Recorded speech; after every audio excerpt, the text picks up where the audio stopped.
વિદ્યાર્થી મિત્રો, તમારું ખૂબ ખૂબ સ્વાગત છે મારી આ ચેનલ સ્ટડી વિથ નેન્સીમાં। જો હજી સુધી તમે મારી આ ચેનલને સબસ્ક્રાઇબ ના કરી હોય તો જલ્દીથી સબસ્ક્રાઇબ કરજો। આજે આપણે પ્રકરણ નંબર 4 માહિતીનું નિયમન સ્વાધ્યાય 4.1નો પ્રશ્ન નંબર 1 જોઈશું। તો જુઓ, અહીં પ્રશ્ન નંબર 1 આપેલો છે કે એક શહેરના યુવા વર્ગને ગમતા વિવિધ પ્રકારના સંગીત વિશે એક મોજણી સર્વે કરવામાં આવી। બાજુમાં દર્શાવેલ વર્તુળાલેખ મુજબ તેના પરિણામો મળ્યા હતા। આ વર્તુળાલેખની મદદથી નીચેના પ્રશ્નોના ઉત્તર લખો। કે જે એક શહેર સિટી હતું, એના જે બધા જ યુવા વર્ગ હતા તેના શું કરવામાં આવ્યું, એક મોજણી કરવામાં આવી, બધાને પૂછવામાં આવ્યું, સર્વે કરવામાં આવ્યો કે તમને કેવા પ્રકારનું સંગીત ગમે છે, વિવિધ પ્રકારના સંગીત વિશે। તો એમાંથી એના ઉપરથી આપણને એક વર્તુળાલેખ આપેલો છે અને આ વર્તુળાલેખ ઉપરથી આપણે પ્રશ્નોના જવાબ આપવાના છે। તો અહીંયા જુઓ, વર્તુળાલેખ આપેલો છે, એમાં જુઓ અર્ધશાસ્ત્રીય સંગીત 20% લોકોને ગમે છે, અહીંયા લખી દઉં 20% લોકોને। જે હળવું સંગીત છે એ 40% લોકોને ગમે છે, શાસ્ત્રીય સંગીત 10% લોકોને ગમે છે અને લોક સંગીત કેટલા લોકોને, 30% લોકોને ગમે છે। તો હવે આના ઉપરથી આ વર્તુળાલેખ છે એના ઉપરથી પ્રશ્નના જવાબ દેવાના છે। તો જુઓ, પહેલો પ્રશ્ન પૂછેલો છે કે જો 20 યુવાનો શાસ્ત્રીય સંગીત પસંદ કરે છે તો કેટલા યુવાનોની મોજણી કરી હતી। કે જે 20 યુવાનો છે, 20 યુવાનોને શાસ્ત્રીય સંગીત પસંદ કરે છે, કે 20 યુવાનોને શાસ્ત્રીય સંગીત ગમે છે, તો મોજણી કેટલા લોકોની કરવામાં આવી, કે કેટલા લોકોનો સર્વે કરવામાં આવ્યો, કેટલા લોકોને પૂછવામાં આવ્યું હશે। કે શાસ્ત્રીય સંગીત કેટલા હતું, 10%, કે આ 10% બરાબર કેટલા છે, 20 યુવાનો છે। શાસ્ત્રીય સંગીત 20 યુવાનોને પસંદ છે અને એના ટકાવારી કેટલી છે, 10%। એટલે આપણે લખી શકીએ કે 10% યુવાનો છે, 10% યુવાનો બરાબર કેટલા થશે, કુલ 20 યુવાનો થશે। 20 યુવાનો એટલે અહીંયા શું થાય, અહીંયા ટકાવારી બરાબર અહીંયા સંખ્યા, 10% યુવાનો બરાબર 20 યુવાનો થાય છે। 10% યુવાનોને શું ગમે છે, શાસ્ત્રીય સંગીત ગમે છે, તો એ 10% કુલ કેટલા છે, 20 છે। તો આપણને પૂછેલું છે યુવાનોની મોજણી કરી, યુવાનોની મોજણી કરી કે કેટલા લોકોને પૂછ્યું, તો કેટલા લોકોને પૂછ્યું હોય કેટલા ટકા થાય, 100%। તો 100% યુવાનો બરાબર ક્વેશ્ચન માર્ક, કે આપણે કુલ કેટલા યુવાનોને પૂછવામાં આવેલું છે। અહીંયા આપણને શું આપેલું છે, સંખ્યા નથી આપેલી, અહીં આપણને આપેલું છે કે આટલા લોકોને પૂછ્યા, તેમાંથી 10% લોકોને શાસ્ત્રીય સંગીત ગમે છે અને પ્રશ્નમાં આપણને કીધું કે આ 10% લોકો 20 હોય, આ 10% લોકો 20 યુવાનો છે, તો આપણે 100% શોધવાના છે। મોજણી કરી કે જેટલા લોકોને પૂછ્યા તો એટલા લોકો કેટલા કહેવાય, 100% કહેવાય। તો 100% યુવાનો કેટલા થશે, 10% 20 છે તો 100% કેટલા થાય, તો આમાં આપણે ચોકડી ગુણાકાર કરશું। ટકા આમાં આપણે ધ્યાન રાખવાનું છે, ટકાના નીચે ટકા લખવાના, યુવાનોના નીચે આપણે યુવાનો લખવાના, એ નથી, આપણે શોધવાનું છે, એટલે પ્રશ્નાર્થ ચિહ્ન। 10% એ 20 તો 100% એ કેટલા, આનો ગુણાકાર કરીએ, ચોકડી ગુણાકાર, એટલે શું થાય, 100 ગુણ્યા 20, આ બંનેનો ગુણાકાર અને આને સાથે ભાગાકાર, કે 100 ગુણ્યા 20 ભાગાકારમાં કેટલા આવશે, અહીંયા 10 છે એટલે છેદમાં કેટલા આવશે, 10। આ બંનેનો ગુણાકાર કરવાનો, આના સાથે ભાગાકાર કરવાનો, એટલે 100 ગુણ્યા 20 છેદમાં 10। તો અહીંયા તમે જોશો કે આ 0 ને આ 0 ઉડી જશે। 100 ગુણ્યા 2, 100 ને આપણે 2 સાથે ગુણીએ તો આપણને કેટલા મળે, 200। એટલે આપણો જવાબ શું આવશે, 200 યુવાનો। કેટલા યુવાનોની મોજણી કરવામાં આવી, તો 200 યુવાનોની જે મોજણી કરવામાં આવી, એટલે કે 200 યુવાનોને પૂછવામાં આવ્યું કે એના કયા પ્રકારનું સંગીત ગમે છે।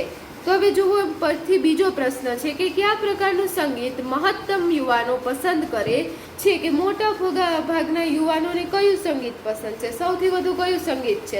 તાઈ તમે જોશો સૌથી વધુ કયું છે, કેટલું સૌથી વધારે વિસ્તાર કોણ રોકે છે, હળવું સંગીત 40%। એ તમે જોશો 20, 10 ને 30, તો સૌથી વધુ કેટલા થાય, 40। એટલે સૌથી વધુ 40% યુવાનોને સૌથી વધુ શું ગમે છે, હળવું સંગીત। તો આપણે લખશું કયા પ્રકારનું સંગીત, તો હળવું સંગીત એ મહત્તમ યુવાનોને પસંદ છે. મહત્તમ યુવાનોને પસંદ છે. તો જુઓ હવે એના પછી ત્રીજો પ્રશ્ન આપેલો છે કે જો કોઈ કેસેટ કંપની આ સંગીતની 1000 સીડી તૈયાર કરે તો તે દરેક પ્રકારના સંગીત માટે કેટલી સીડી તૈયાર થાય? તો જુઓ હવે આપણને આમાં એમ કીધેલું છે કે એક કેસેટ કંપની છે એ 1000 સીડી તૈયાર કરે છે એટલે કે આ જે સંગીત છે આ બધા જ સંગીતને લઈને આ બધા જ ને થઈને કુલ 1000 સીડી બનાવે છે. તો તે દરેક પ્રકારના સંગીત માટે કેટલી સીડી તૈયાર થાય? તો બધા આમાંથી પ્રત્યેકની કેટલીક સીડી થશે. તો આપણે શું શોધવાનું કે આ 1000 સીડી છે તેમાંથી 1000માંથી 20% સીડી કેટલી થાય?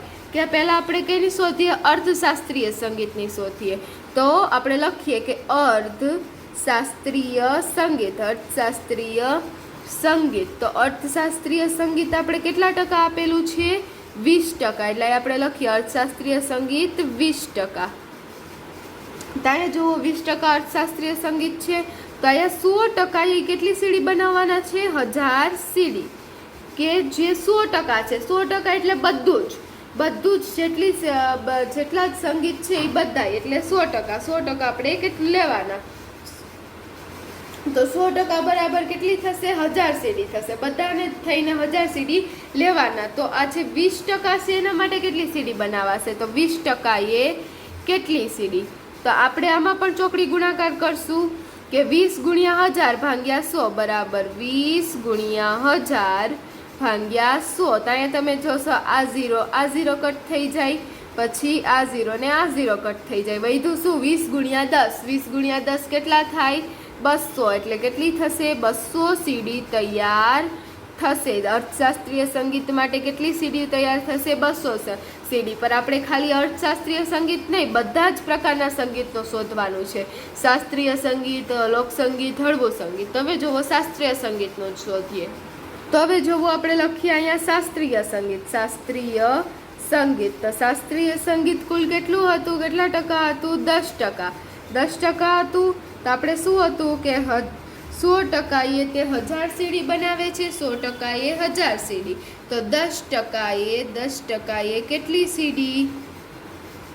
તો જુઓ આમાં પણ ચોકડી ગુણાકાર કરશું. 10 ગુણ્યા 1000 10 ગુણ્યા 1000 ભાગ્યા 100. તો અહીંયા પણ 0 ને 0 ઉડી થશે. 10 ગુણ્યા 10 કેટલા થશે? 100. એટલે 100 સીડી. શાસ્ત્રીય સંગીતની કુલ કેટલી સીડી બનાવવામાં આવશે? 100 સીડી. હવે એના પછીનું સંગીત કયું હતું? લોકસંગીત. તો લોકસંગીતમાં કુલ કેટલા ટકા હતા? તો આપણે લોક સંગીત કુલ 30% હતા. લોકસંગીત 30%. તો તમે જોશો લોકસંગીત 30% હતું. આપણે આમાં પણ એમ જ થશે 100% એ 1000 સીડી. 100% એ 1000 સીડી. તો 30% એ કેટલી સીડી થશે? 30% એ કેટલી સીડી? તો આનો ગુણાકાર કરી દઈએ પાછો ચોકડી ગુણાકાર કે 1000 ગુણ્યા 30 ભાગ્યા 100. તો અહીંયા પણ આ 0 કટ થઈ જાય.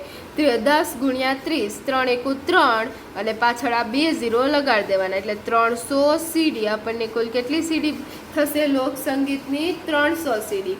અને હવે એના પછી કયું સંગીત આવ્યું? હળવું સંગીત. હળવું સંગીત. તો હળવું સંગીત કુલ કેટલા ટકા હતું? 40% હતું. તો હળવું સંગીત બરાબર 40%. હવે આપણે શું કરીએ? આગળના દાખલામાં કહીએ લખ્યું તેવી રીતે કે 100% એ 1000 સીડી. તો 40% એ કેટલી સીડી થાય? 40% એ કેટલી સીડી? તો આપણે લખશું માટે આજે આનો ગુણાકાર કરશું. ચોકડી ગુણાકાર 1000 ગુણ્યા 40 ભાગ્યા 100. તો અહીંયા તમે જોશો આ 0 ને આ 0 ને આ 0 કટ થઈ જાય. 10 ગુણ્યા 40 કેટલા થશે? 400 સીડી. તો આ જોવો આપણા 400 સીડી જવાબ આવ્યો.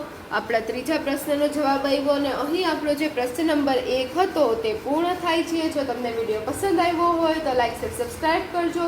જો હજી સુધી તમે મારી આ ચેનલને સબસ્ક્રાઈબ ના કરી હોય તો જલ્દીથી સબસ્ક્રાઈબ કરજો જેથી તમને મારા બધા જ વિડીયો સૌથી પહેલાં મળી રહે. Thanks for watching.